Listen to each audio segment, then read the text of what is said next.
In a statement released on Saturday, the Iranian Foreign Ministry commemorated the Iranian diplomats and a journalist who were killed at the Consulate General of the Islamic Republic of Iran in Mazar-e-Sharif, Afghanistan, in August 1998.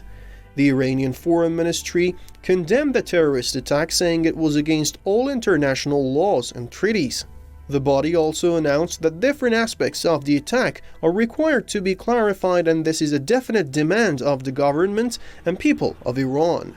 23 years ago, the Taliban captured Mazar-e-Sharif. After that, the group admitted that 10 Iranian diplomats and a journalist had been killed during an attack on the Iranian consulate.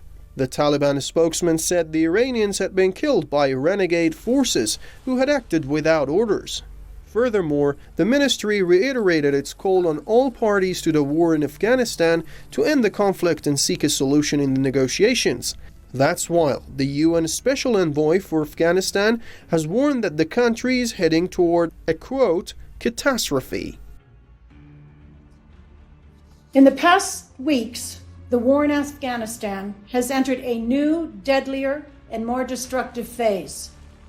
The Taliban campaign during June and July to capture rural areas has achieved significant territorial gains. From this strengthened position, they have begun to attack the larger cities. The Taliban militants have stepped up their attacks across Afghanistan since May, seizing large swaths of rural and urban areas, including some key border crossings. They are now focused on capturing provincial capitals. The Taliban has also vowed to ramp up assaults against top government officials.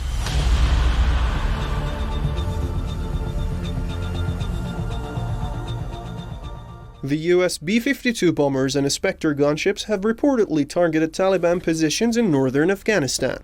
While there has been no confirmation of the airstrikes or possible damage by Taliban militants, Afghan Defense Ministry has declared that the airstrikes inflicted significant damage to the militants.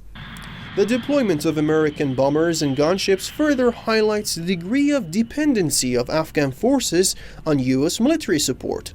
Also, the development has further raised questions about the reliability of persistent claims made over the years by the US and NATO forces in Afghanistan, that they have primarily been engaged in training Afghan government forces to independently safeguard the country's security against various threats. Meanwhile, the airstrikes came as the militants advanced towards key cities. On Friday, the Taliban captured the capitals of 2 Afghan provinces in a matter of 24 hours, the city of Sheberghan in Jawzjan and the city of Zaranj in Nimruz.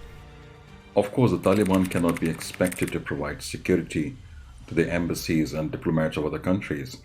And as you mentioned, the incident of what happened at the Iranian embassy and the killing of Iranian diplomats was a very tragic event. But what more can we expect from Taliban? If you look at Taliban's history, if you look at Taliban's rule in Afghanistan, it's a rule of destruction, of violence and suppression. And I'm afraid we are again heading back into that situation.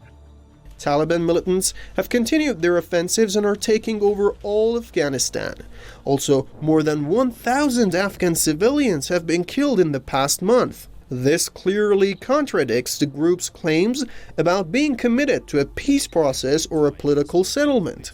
In fact, further bloodshed will only complicate the reconciliation process.